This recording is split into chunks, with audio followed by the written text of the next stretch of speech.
What's up, everybody? It's the Alex Leak and Friends NFL podcast. I'm your host, Alex Leak. We got the co-host, Bret, on the show. What's up, Bret? Hey, man. How's it going? Nice to be back. It's going good. Good to have you back on. And we have a special guest on the show with us, former Washington State Cougar and all-time great Minnesota Viking defensive tackle, Keith Millard. Thanks so much for coming on the show, Keith. Thanks for having me, guys. Appreciate it. This is awesome. It's great to get to talk to you. Let's start at the beginning here. You attended Foothill High School in Pleasanton, California, and played tight end and linebacker for the football team. Did you have what was it like playing high school ball coming up? You know, I was a soccer player coming up, to be honest. I played soccer from second grade until 10th grade. Really didn't start playing football till later high school. So basically my junior year, I started playing football at Foothill High School in Pleasanton, California. So I always loved the sport. It was always my first love. But back in the old days, my mom wouldn't really let me play. So we always played soccer. And then when I got into high school, at that time, you know, it wasn't a big deal. So I finally got to go out. I was way behind as far as the experience and things like that. But I caught on pretty quick and really loved it. That's crazy to think that a player that played the game as physically as you did actually started out playing soccer. Yeah, soccer can be pretty physical too. Let me tell you, it really can be, especially when you're playing against good players that know the game. It'll surprise you how physical it can get out there sometimes. Nice. Yeah. Go ahead, Bret. What was it? So you were a multi-sport athlete then, or did you said that you stopped playing soccer your sophomore year. Did you then just focus on football? Just football. I mean, to be honest, that was my true love. That's the sport I always wanted to play. You know, we used to play pickup games like every other kid in the world all the time with my friends out here in California. That was a big deal. I didn't really play in any of the little leagues or any of that stuff. So we played whenever we could. Always tackled, no pads. So kind of learned how to be physical in that regard. Yeah, it's always been my first love. I always loved to watch the guys on TV. And you know, I grew up out here, a big Oakland Raider fan.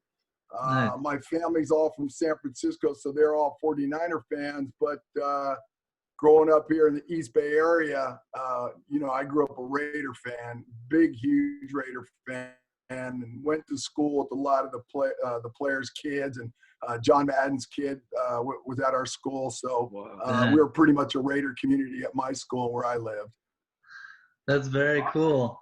What was it like? What was your college recruitment experience like? And what led to you choosing Washington State for your education? Okay, guys, well, here it goes. So I told y'all I basically only played 1 year of high school football. And I had a really good junior year. My first year, I really had a good year. I mean, I was a little undersized as far as my weight. I was probably about 190 pounds, 6'3", 6'4" frame. But I played tight end. I could catch a ball. I could run with the ball. You know, I was natural at that position. So I had a really good junior year. Going into my senior year, my head coach, he took a college job and left. So we were left without a head coach until right before the season. And before they hired this new guy, we had a guy as an offensive coordinator. We had a defensive coordinator that'd been in the system forever and knew all of us as players, and we really gravitated to their coaching and their leadership. And they didn't pick either one of them to be the head coach. So the guy that they picked was the girls' volleyball coach. And we couldn't understand why he became the head varsity coach, but we really didn't get along with him that well. And kind of going back a little bit, the guy that left for college, a guy named John Bochester, he contacted all these colleges for us And we started getting a lot of letters, just the whole process of getting the letters and started to be recruit. Okay. So now a year ahead, moving forward, we get this new coach. We're not really getting along. I've kind of got a chip on my shoulder. I really want to get to the next level. And he did not like me at all. We didn't like each other. So we're probably in the third game of senior year. You know, I've already got probably 6 touchdowns, had some really good games in those first 3 games. And then I got kicked off the team. Wow. I got kicked off the team. So that was it. My season was over. So basically the coach, he kicked me off because we were playing San Ramon Valley High School, huge rivalry. We were playing them at their place. A huge fight broke out on the field. I jumped into it just like we all do. And the coach used that as a, to basically suspend me. And he basically said that, you're indefinitely off the team. Jeez. And I'm thinking indefinitely, I actually learned what that word meant, because indefinitely I was thinking maybe there's a chance I can come back. Yeah. And it didn't happen. So all the teams that were recruiting me, which really wasn't a lot, backed off. They backed off and kind of just poof, disappeared. So I was either planning on going into the military or maybe going to play JC. I didn't think football would happen. And then Washington State came to the school to recruit another player on our team, a guy named Rich Moran, who played with the Packers for years, played offensive guard. And while they were there, one of my teachers intercepted the Washington State recruiter and said, hey, you got to look at this guy. Don't believe everything you hear, blah, blah, blah. So he looked at those 3 games that I played my senior year, liked what he saw, brought it back to the head coach, who was Jim Walden at the time at Washington State. He liked the tape, came out, met me. We visited, and they basically offered me a scholarship. Dang, that's a crazy story. That's how I ended up at Washington State. It was the only school that actually offered me. Yeah. Wow. Yeah. I was curious about that. That's definitely quite a story there.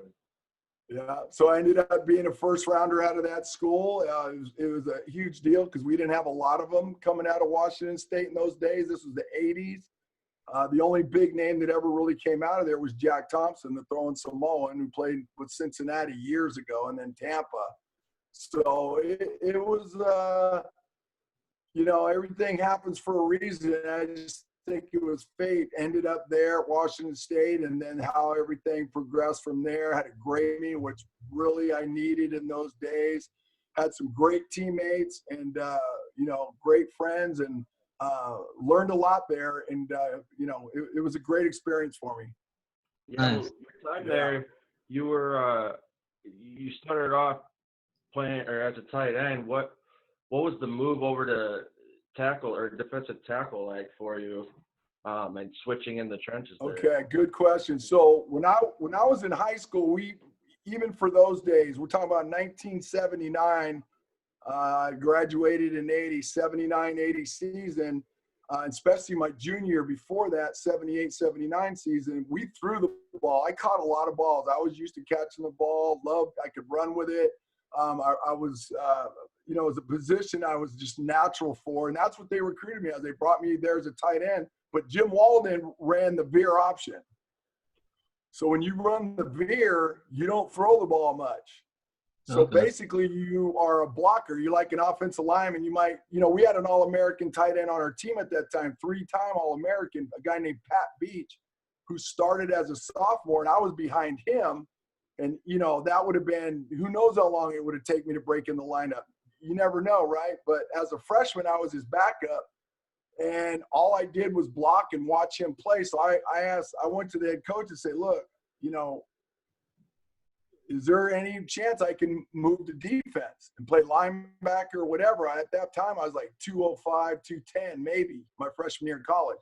Mm-hmm. So I asked him to make the move, and he said, well, we don't have any room for you at linebacker, but if you want to play defensive line, if you want to go to defense, you got to go to defensive line. So that's what I did, and the rest is history. I learned quick and had some good players in front of me, and had some good coaching. Picked up on it pretty fast, and and loved it. I loved the position. Played defensive end, defensive tackle, and adapted to it pretty quick. And, just kept growing and learning and working my tail off and getting better and better. And it just worked out. I got lucky. That's crazy. Definitely worked hard at it. Yeah, and while at Washington State, you would win the Morris Trophy for the then Pac-10's top defensive lineman award, and since then have been inducted into the Washington State Hall of Fame. Hell of a college career. Switching over to the D-line, was there any, did you like playing the tight end, catching the ball, scoring touchdowns, being a playmaker, or did you like hitting people more? What was the mindset there? You know what? That's a great question. I wasn't ever really a big hitter. I was more of an athletic guy that ran routes, caught the ball, and was pretty good at running with it. I never really thought of myself as a hitter or a physical guy. Just more of an athletic guy from my soccer days. So that was something. That's a great question. That was something that I had to kind of learn as I played defense. I had to learn to play in the trenches, get off blocks, hit running backs, 230-pound running backs. I had to learn how to rush the passer, get after quarterbacks. But the more I learned and the more it came to me, the more I loved it. That physicality part of it, I loved it, man. I just I thrived in it. And it was like the more physical, the better. It just came natural. Which is kind of weird because I never really thought of that before I moved to defense. Nice. That's a great answer. Yeah. Go ahead, Bret. Yeah.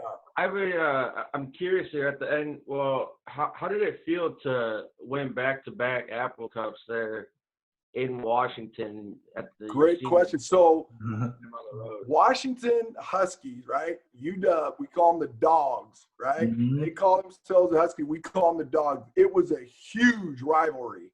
Huge. Washington State, Washington. When we played them year in and year out, we always played them in the Apple Cup, last game of the season. That's how the Pac-10 did it. Oregon played Oregon State. Cal played whoever they played, Stanford, so we always played UW.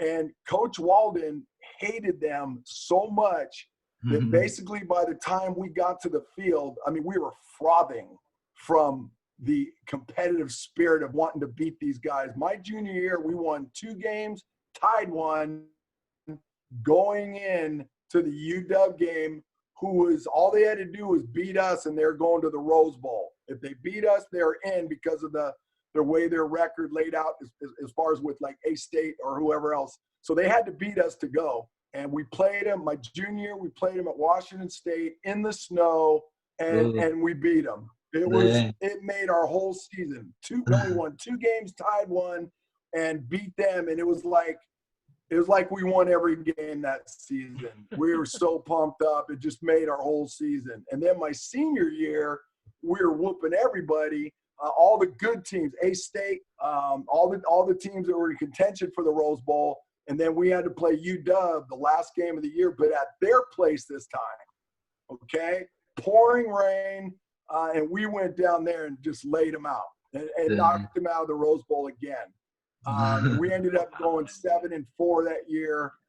We should have got in a bowl game. We didn't because we beat UW, we beat UCLA, we beat A-State, we beat Stanford, we beat anybody that we had to play that was in contention for the Rose Bowl. We beat them. You know what I'm saying? Now we lost to Vegas when Randall Cunningham was playing quarterback in Vegas. I don't know how we lost to him, but we did. So maybe that had something to do with it. But we didn't get in a bowl game. None of the bowl games we couldn't get in with a 7-4 record. Nowadays you get in with a 5-6 record or whatever. So back then you had to earn it, and we did, and according to the people who put you in the bowl game. So we worked UW at their plays. I thought for sure that would have got us in a bowl game, but it didn't. And that's the way the season ended, and it ended on a good note because anytime you beat the Dogs, it makes for a good season. Dogs. That's awesome. So in 1984, you would announce, you go into the NFL draft. There was also the USFL league around at that time. You would be selected 13th overall in the 84 draft by the Minnesota Vikings. What was your thought process going into that? Were you, because were you originally planning on playing for the Vikings and then the USFL offered, had a better deal, or how did that go about where you got played a year or two at USFL? So I was, like you said, I was drafted by the Vikings in the first round. Back then, they did the draft on ESPN, but it wasn't like it is today. Basically, you're in your apartment, looking at the draft, waiting for your name to be called, and then they call you and they tell you, hey, you just got drafted by the Vikings. We're going to announce you right now. They did. My dream, obviously, was to play in the NFL, and the USFL already been around for 1 year at that time because they started in '83, spring of '83. So I knew about the league. I knew about a lot of guys that were playing in that league. It seemed like a pretty good league, but it was not even a second thought to me. I was not going to play in that league. I got drafted 5th overall in that league, and I was the first defensive player taken in that draft. But I had no intention. Actually, Arizona Wranglers drafted me. George Allen was the coach back then. I flew in. They wined and dined me. It was an awesome visit. I got to meet George Allen. And when George Allen said to me, I'm in his office and I'm sitting down, and he's saying, listen, just the fact that you get to play for me ought to be good enough for you signing with us in Arizona. And I was the kind of kid at that time that, yeah, you're right, I would love to play for you, but my dream is to play in the NFL. But the Minnesota Vikings were not paying players back then. The money that they offered me was basically second-round money. I was the 13th pick overall. Wow. And I didn't even really care because money wasn't the big thing for me. Just playing for that shield was everything I dreamed about. But my agent was like, you cannot accept this money that they're offering you. The USFL the USFL offered me about basically over $1 million more. And those days, coming from where I come from a family of 11 kids. My dad was a carpet player. I mean, that's a lot of money to me, my man. So, he just, because of the injuries, and you never know what direction you're going to go in with that. It's like you have to go for the money, even if you don't want to go for it. If you want to secure your future, at least a bit. He talked me into doing it. So I signed with, so basically Minnesota offered me $250 to sign, 175, 100, and 125 on a 3-year contract, right? Mm-hmm. Jacksonville offered me 500 to sign, 225, 275, 300. That's a huge difference. I couldn't pass it up. You know what I mean? Yeah. I had to do it, even though I didn't want to. But I got to say that experience playing, because Arizona ended up trading my rights to Jacksonville, the Jacksonville Bulls, because they couldn't sign me. So they traded my rights. I ended up signing with them. It was a spring league. So while the NFL season's going on, I'm watching all these games. I'm seeing all my friends that I came up with, my teammates at Washington State playing in the NFL. And I'm like, totally second guessing myself. Should I have done this? I should have played in the NFL. It's my lifelong dream. But, I had to make a business decision and went for the better deal financially. Figured I'd play there for a year and go back to Minnesota. And basically that's exactly what happened. The only thing is, when I was through playing with Jacksonville, when that season ended, we had an 18-game regular season. I was tied for the lead in sacks. Me and Reggie were tied at 12 for the league. And then when the season ended, I had a month to get ready for NFL camp, because you went from spring. That season ends in July? And then training camp starts in the NFL. So I had about a month to 6 weeks off between training camp starting in Minnesota, NFL ending, as far as the season. So I basically played 2 seasons in 1 year. Jeez. That year in 1985. So, but it was a great experience. I loved every minute of it. It was competitive. It was a great league. A lot of good players came out of that league. Hall of Famers, all pro type players.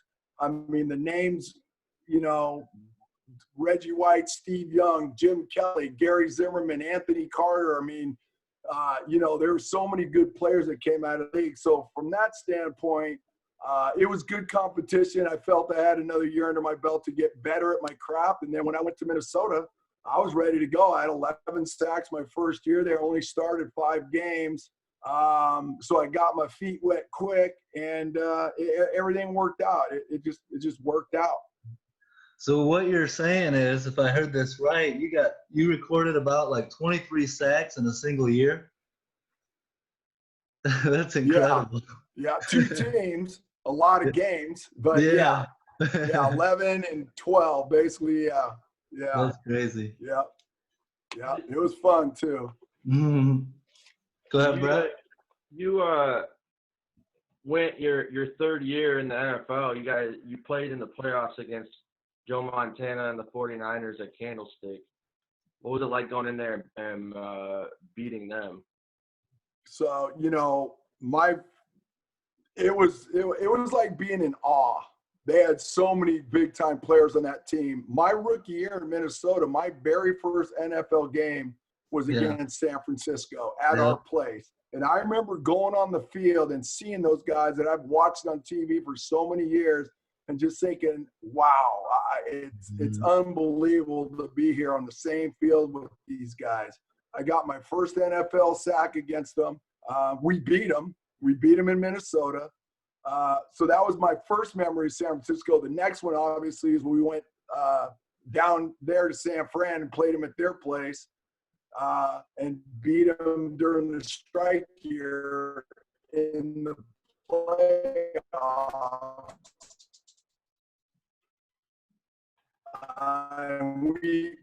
We barely made the playoffs, but that was a great organization. Still is on that team. There's so many guys you can mention on that team. You know, you had to be, when you played against them, they are very sophisticated. They weren't the most physical team in the world. I think that kind of gave us an edge. But they're very smart. You had to be on your game to know what they were doing based on film study and everything else. You had one of the best quarterbacks that ever played. You got Roger Craig, you know, like I said, Jerry Rice. You had all these guys. So that was probably in my career, that was probably the most cherished moment as far as, you know, playing in games, big games, things of that nature, was being able to beat them in the playoffs. They won the Super Bowl the year before. Being able to beat them in the playoffs and to move on to the championship game from there. So that was a huge deal. Awesome. Great team, great organization. Yeah, you talk about being in awe of that great 49ers team, but you didn't play like it. You know, you and the Vikings getting your first sack in your first game against Joe Montana, arguably the GOAT conversation, and then in the playoff game, your defense was the one to get Joe Montana pulled in a playoff game. Incredible. Yeah, we got after him. We got after them. They had a good, well-coached offensive line. You know, it's just our day. We were ready for them. We worked hard, got ready for them. We knew what to expect as far as game planning and tendencies. We were just on it, and we really just kept all the hoopla and all the side stuff out of our heads and just focused on what we needed to do. We had a pretty good team ourselves. We had some good players on our defense, with our defensive line, obviously, Chris Dolman, Henry Thomas. We had Scott Studwell at our middle linebacker. We had Joey Browner, Carl Lee. We had a pretty good defense, you know, few Pro Bowlers on that defense as well. We just stepped up. We got after him, and we knew that we would have to get after him in order to give ourselves a chance to beat him. Nice. And yeah, if I remember right, I believe you forced what should have been a fumble on Roger Craig in that playoff game as well, but they didn't. Yeah, but Joe had enough towards the end, and they sat him down, which is really surprised us. But when they did it, it gave us more confidence. It just Yeah. made us that much hungrier, and you know, just you know, they're taking him out. We must be doing something right. You know what I'm saying? So it felt pretty good. So speaking of that next round, the NFC Championship game against Doug Williams and the Redskins, you guys were hitting Doug Williams hard all game as well. Can you speak to the toughness of Doug Williams and the toughness of just quarterbacks in that era? Playing in such a physical era and getting hit by such nasty defenses like you guys and the Bears, those great defenses, the Giants.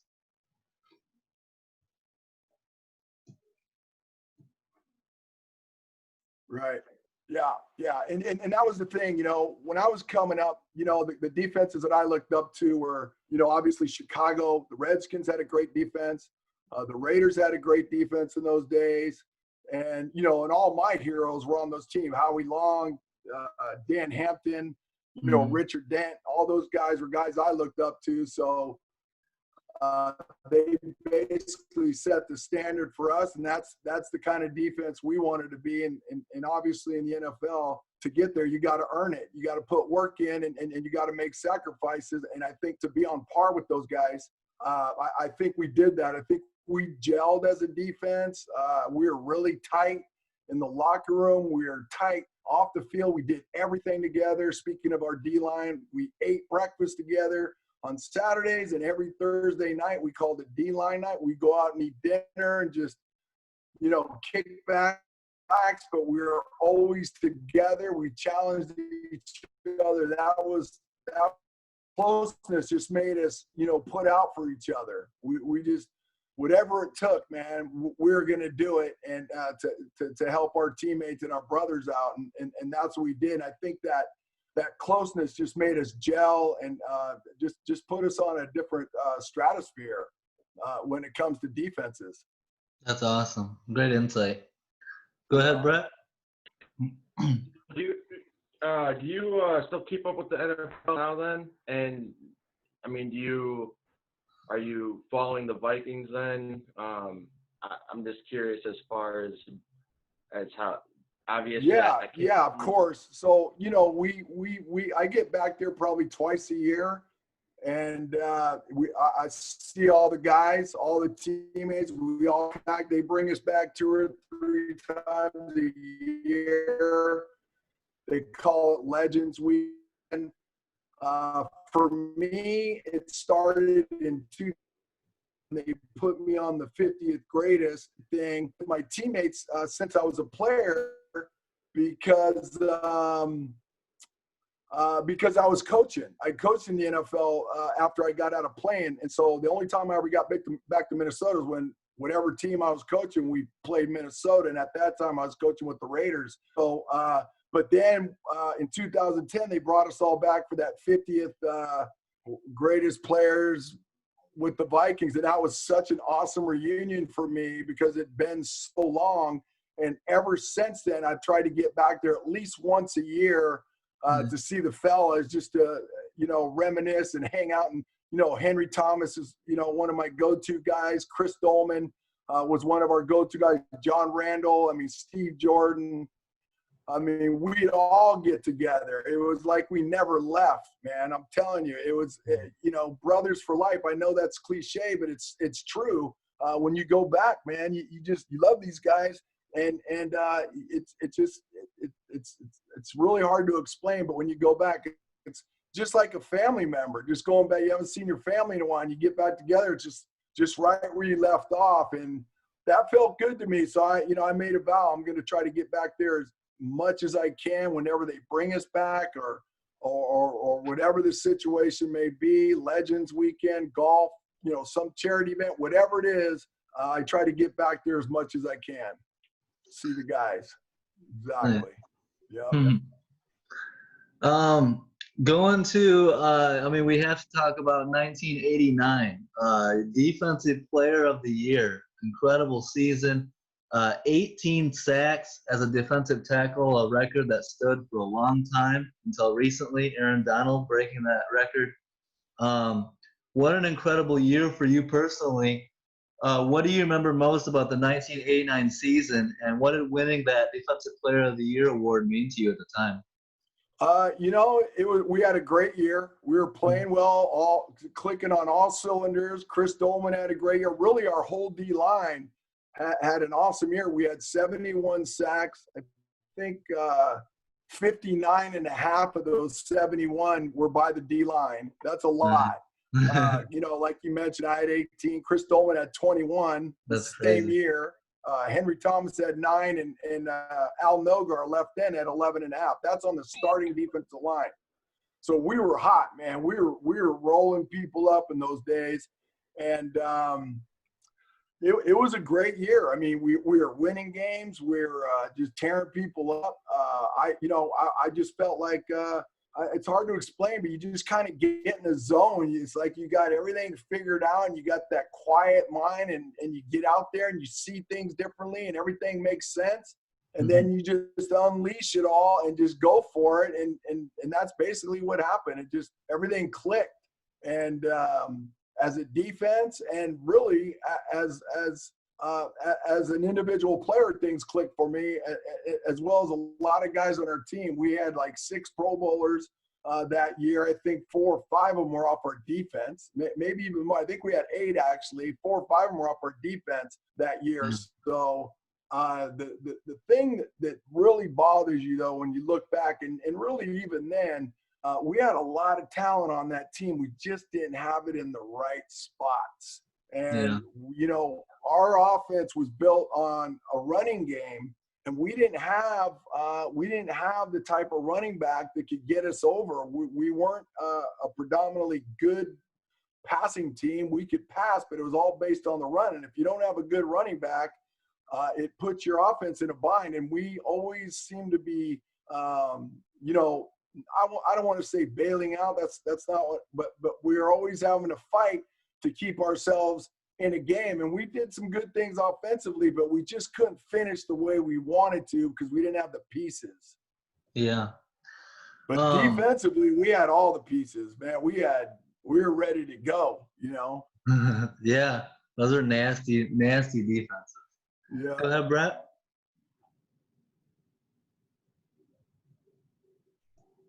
I just wanted to ask, as far as for college and the pros altogether, what was your favorite stadium to visit and play in? Where were you most eager to be? In college, I played in Ann Arbor against Michigan. The Big House. Oh, nice. That was the most eye-opening experience ever had. Coming from where I come from, I was absolutely 105,000 people. This is in 1983, man. 105,000 people in a stadium.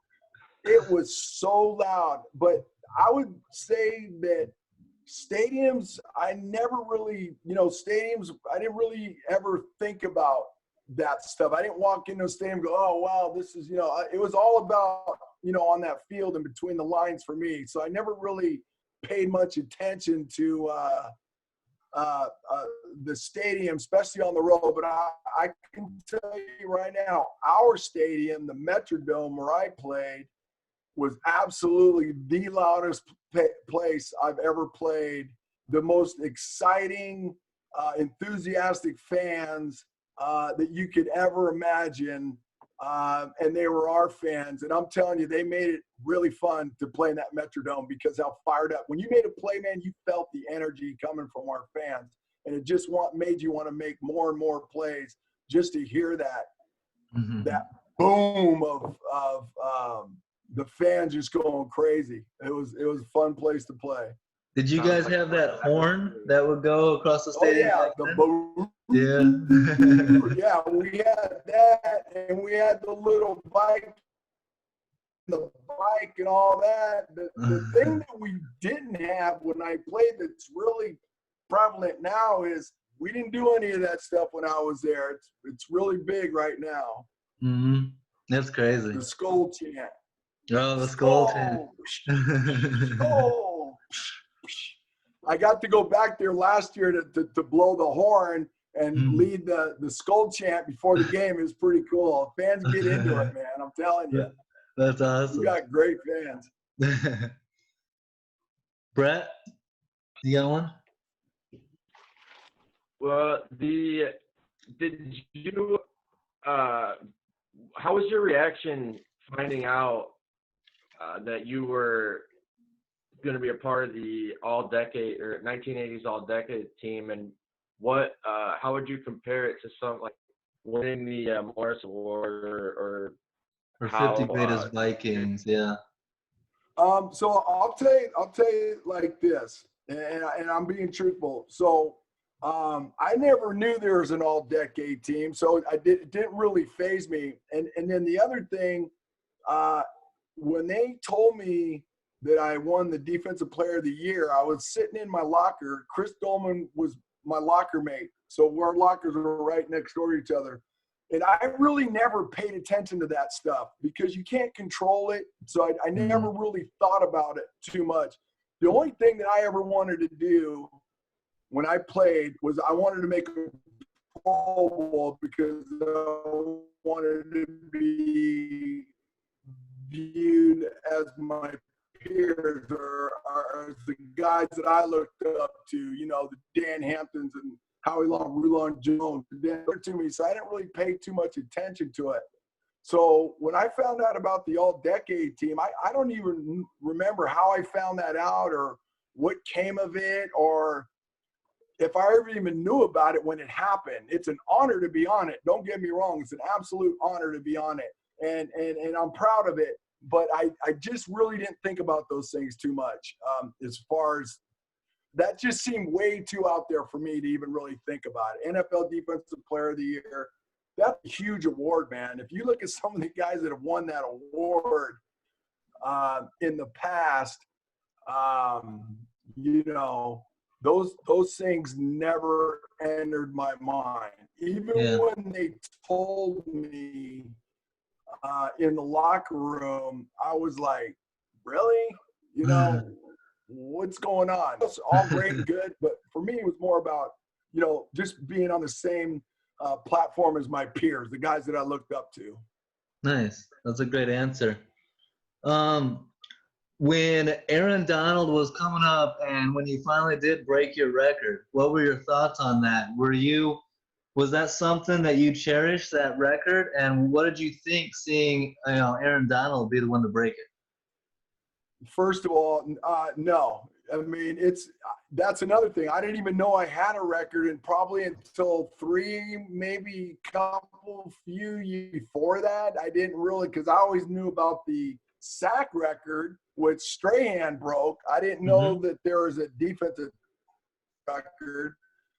But it did come to my attention probably 3 or maybe 4 years before that. But he's a straight baller. That guy's got more skill, and he works so hard. And it was fun watching him break it. That's awesome. Great player. Yeah. I mean, you played 8 seasons in the NFL, 93 career games, 58 career sacks, 2 interceptions, hell of an NFL career, a member of the 1980s All-Decade team, member of the 50 greatest Vikings.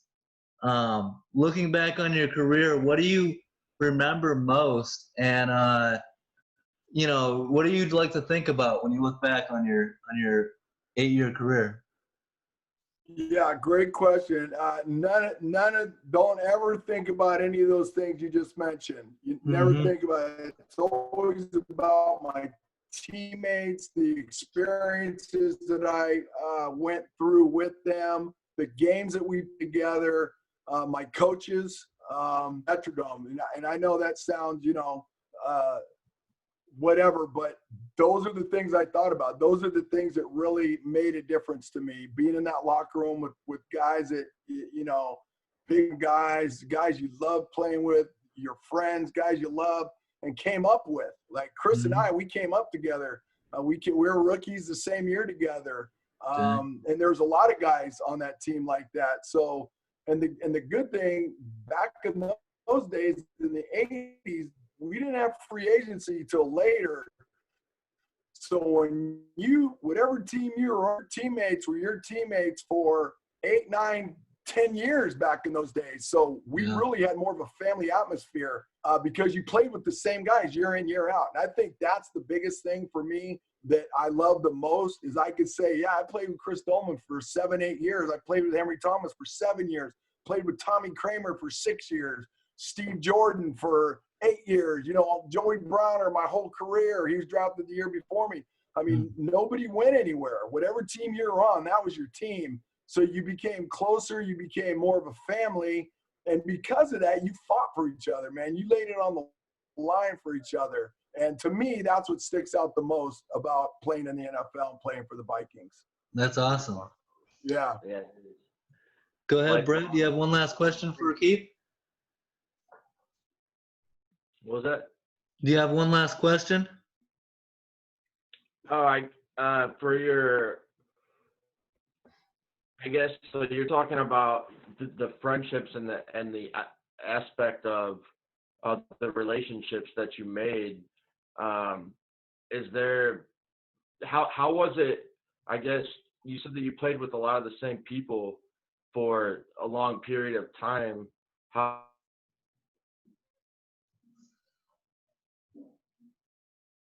I'm losing you, Bret.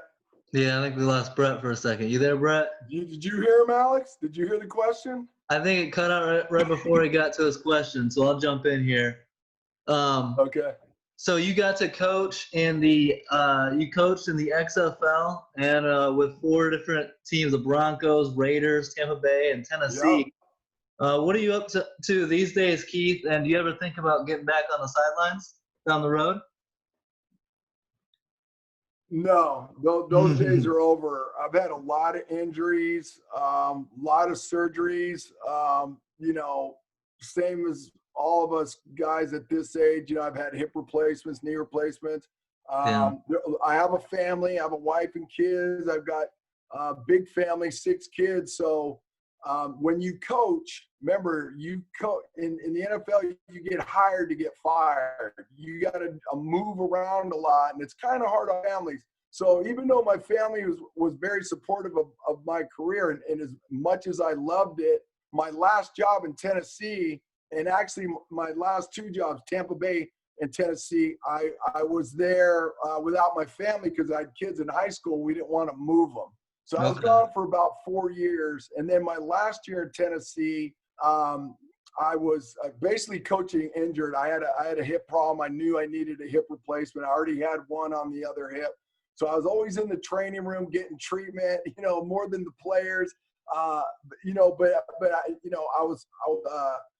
I loved it. You know, I loved everything about coaching, the relationship with the players, working with the other coaches. I mean, it's addicting, man. You work long hours, hard hours, but believe it or not, people don't realize how hard coaches work because of the competitive edge that you have to get in order to win games. It's hard to win games in the NFL. It really is. No matter how good you are, I guarantee Bill Belichick will tell you, you know, he wins every year, year in and out, but he'll tell you it's hard. It's hard to get those wins. So you're putting in 12, 15, 16, sometimes all night. Coaches sleep there. So I loved every minute of that. But when you got to do that and be without your family and you're missing all your kids growing up and doing this and doing that, after the Tennessee Titans, I had to come home. I got my hip replaced, and I just basically decided, you know what, I'm done. I need to spend more time with my family. So I basically retired from coaching.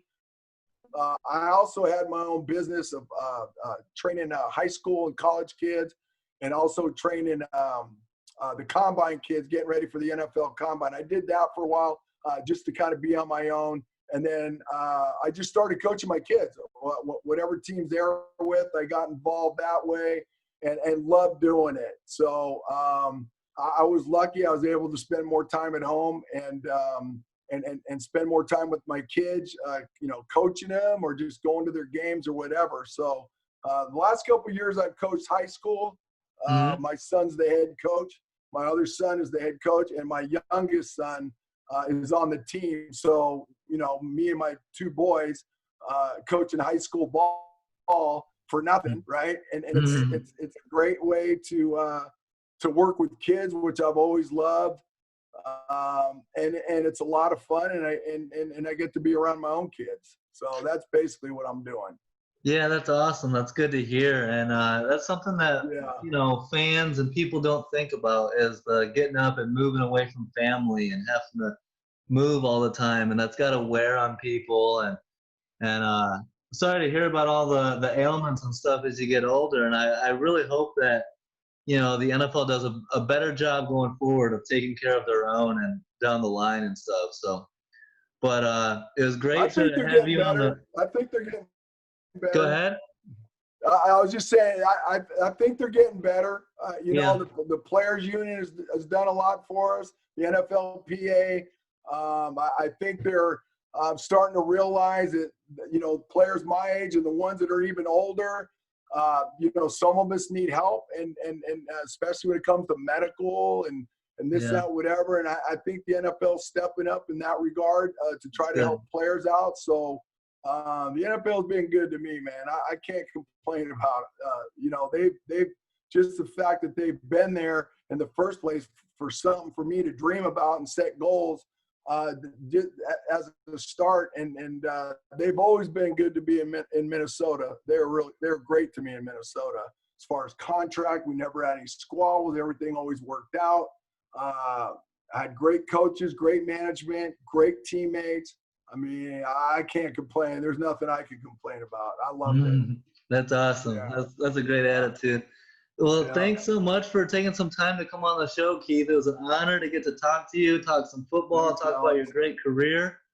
And it means a lot. I know your time is precious. So thank you so much again. And,